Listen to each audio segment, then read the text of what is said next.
And we came to a Bible verse that talks about covering and worship. And in the particular Bible verse, it says, before translation into modern English, it says a woman should cover when she worships. So I asked the professor, I said, how do we go from covering our heads when we worship to not having to cover? And he said, well, this is something old from the Bible, and we really don't have to do that anymore. I said, but if God says we need to cover when we worship, and Christianity believes that everything we do is worship, then why did we lose that habit of covering? And he said, I'll have to see you after class. So I got a little bit concerned, and I went to his office after class, and he told me, what are you doing? And I said, I'm asking questions. He said, there's no room in our religion to ask questions. And he honestly told me, if you cannot believe this, he said, the only place you'll find is hell. The only place you'll find is hell. I read an incredible book called The Bible, Qur'an, and Science. This book takes scientific fact and compares it to what's in the Bible and verses of the Qur'an. So it came from probably Surah Al-Alaq, talking about the creation, how biologically a drop becomes congealed blood, becomes bone surrounded by flesh. And this is given to us in the Qur'an. In the Bible, it's nowhere to be found. But the Qur'an so delicately explains this biological process that even, 150, 200 years ago, doctors were just discovering how this whole process occurs. That's something that you can't deny, that our Creator revealed to the believers this process when science was so far behind. How did you feel when you took Shahada? Oh, it was so emotional. I get emotional thinking about it now. And probably because as a revert, you want everything to be perfect, because Islam is the perfect religion. And as human beings, we're far from perfect. So living up to that perfection and falling short causes a revert, especially me. It made me feel less than perfect a lot of the time. So that was difficult. But when you're newly converted, I was so excited and so happy. And I wanted everybody to be happy for me. And that's not always realistic either. I am Suzanne Hitto. I'm a revert to Islam. I was born and raised in a very small farming village about an hour west of Chicago, Illinois. Basically a village that had two churches, one Methodist, one Lutheran, and I was raised in the Lutheran Church, which is a very conservative branch of Protestantism.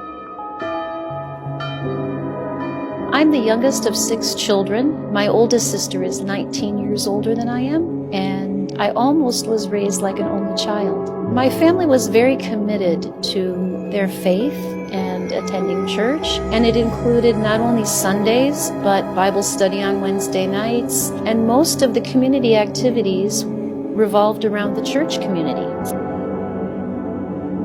When did you start questioning your beliefs? The greatest questioning came when I went to university and started seeing people from other cultures, other religions, and I think the turning point was actually at Concordia. Being a Christian-based university, we had to study the Bible in depth, meaning looking at each chapter, looking at the translation, where it's coming from, the Greek and the Latin. And I had an Old Testament class, meaning the older books of the Bible, basically the Torah section. And we came to a Bible verse that talks about covering and worship. And in the particular Bible verse, it says, before translation into modern English, it says a woman should cover when she worships. So I asked the professor, I said, how do we go from covering our heads when we worship to not having to cover? And he said, well, this is something old from the Bible, and we really don't have to do that anymore. I said, but if God says we need to cover when we worship, and Christianity believes that everything we do is worship, then why did we lose that habit of covering? And he said, I'll have to see you after class. So I got a little bit concerned, and I went to his office after class, and he told me, what are you doing? And I said, I'm asking questions. He said, there's no room in our religion to ask questions, you must believe that the Bible is the infallible Word of God. And I said, that doesn't make any sense. And he honestly told me, if you cannot believe this, he said, the only place you'll find is hell. I said, excuse me? He said, yes. And then I knew that if we can't question and be logical about our religion, like Islam, then it wasn't right for me. Why did you choose Islam to search? It really started with that research paper in the world religion class. And the world religion class, we all had to pick a topic: Taoism, Buddhism, Baha'ism, Judaism. So every student picked something that they felt comfortable in. The choice that I made to research Islam really came because the care that I saw from the Muslims. I got a very cold answer from my religious professor when he told me, if you don't believe in the Bible, you'll go to hell. The Christian community was very ready to push me aside, tell me that I was a sinner, tell me that I was doing something wrong for questioning religion. But the reaction from Muslims, the Muslim friends and students that I knew, was completely different. They were accepting of me whether I was Christian or Muslim or anything. But when I told them that I was considering Islam or even just researching Islam, they were so welcoming, so helpful, and they said, make sure you're comfortable. Don't make any quick decisions. What was your first step about doing Islamic research? As I started my research, I went to the university library and looked for books on Islam. And it had Maududis towards understanding Islam. There was a copy of Qur'an al-Kareem, but only in English. There was no Arabic with it. I knew something wasn't right because obviously the Qur'an is not revealed in English. So I knew from the religious training that when there are translations, there are problems. So I knew that the translation of Qur'an in English only wasn't enough. So I went to the public library in the neighborhood. And again, very little literature or books or information for me to continue my research. So I went back to my friends and said, where am I going to get books? I need to know more about Islam. And they just kind of, okay, sure. They didn't know what to do about that. And finally, I asked one girl, Shada. I was in her room and I had seen her pray in her dorm room. I asked her, where, do you know where I can go to find your church? And she laughed. She said, we don't have churches. We have mosques. There's one very close if you want to go. So I said, okay, but don't I have to cover my head? And she laughed at me. She said, okay. So I actually borrowed her prayer scarf. And she said, you don't have to. And I said, okay, I understand. But when I went and stood for the bus, I put on my prayer scarf, which was kind of funny because it covered all the way to my knees. And I'm sure I was a sight. But I got on the bus and I went down 95th Street in Chicago until I got to the mosque and Islamic Center there. And I wasn't sure where to go in. Of course, I went in the wrong door, men only. And I was quickly told, no, use the sisters' entrance. When I heard the adhan, Allahu Akbar, Allahu Akbar. And I knew what the words meant. But when I looked around at the beauty of the mosque and heard those words, I suddenly felt so small and everything else so big. It was the place for me.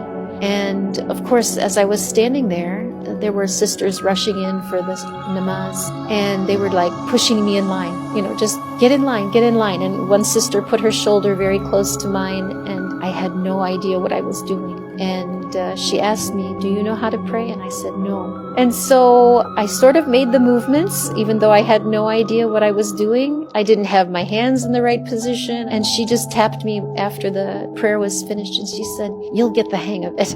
And that was my first introduction to actual Islamic worship. Immediately after the Friday prayer, I went to the Imam's office and asked about where I could get books about Islam. And he was kind of businesslike. I'm sure he was very busy because it's Friday prayer and he didn't want to be caught with a young woman in his office. Lots of men were waiting for him. But he directed me to the library, and that's where I was very happily met by the librarian who gave me lots of books about Islam.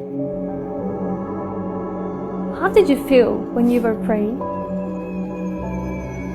At first, I was very overwhelmed. I really felt, again, how small I was, especially with the great number of people making namaz. I mean, there must have been probably 200 sisters in a very small space. So I felt very awkward and very out of place and very tiny. Like, almost like when you stand on the beach and you look out at the ocean and you see everything in front of you and you become very small. I felt that way. But then afterwards, I felt so at peace. Like, after the building got empty and I had my books, I didn't want to leave.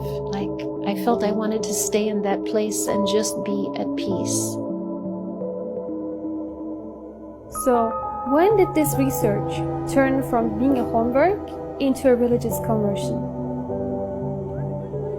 In the research process, I read an incredible book called The Bible, Qur'an, and Science. This book takes scientific fact and compares it to what's in the Bible and verses of the Qur'an. So it came from probably Surah Al-Alaq, talking about the creation, how biologically a drop becomes congealed blood, becomes bone, surrounded by flesh. And this is given to us in the Qur'an. In the Bible, it's nowhere to be found. But the Qur'an so delicately explains this biological process that even, 150, 200 years ago, doctors were just discovering how this whole process occurs. That's something that you can't deny. That our Creator revealed to the believers this process when science was so far behind. So this was probably, at that point, I remember reading it. I had been newly married. When I read this in the book, I just started weeping, like tears would not stop. My husband, we were very newly married at the time. I called him and I said, I have to do this. And he's like, calm down, you're crying too much. What's the problem? And I said, I know I need to be a Muslim. And he said, wait a minute. He said, I've never done this before. I was born a Muslim. I don't know anything about this. He said, please call Sheikh Jamal. He said, tell him that you're ready, to make this decision. But he told me, please make sure. I said, I'm sure. And I said, I need to make my shahada tonight. And he said, simple. I said, what do you mean? I want something like, what do I do? What do I do? He said, tell me. I said, what should I tell you? He said, say, Ashhadu an la ilaha illallah wa ashhadu anna Muhammadan Rasulullah. And I did. He said, okay, now you have to tell me in English so I can be sure that you know what it means. And so he said, repeat after me. And I did. And that was it. And I said, that's all I have to do to be Muslim? And he said, welcome to Islam.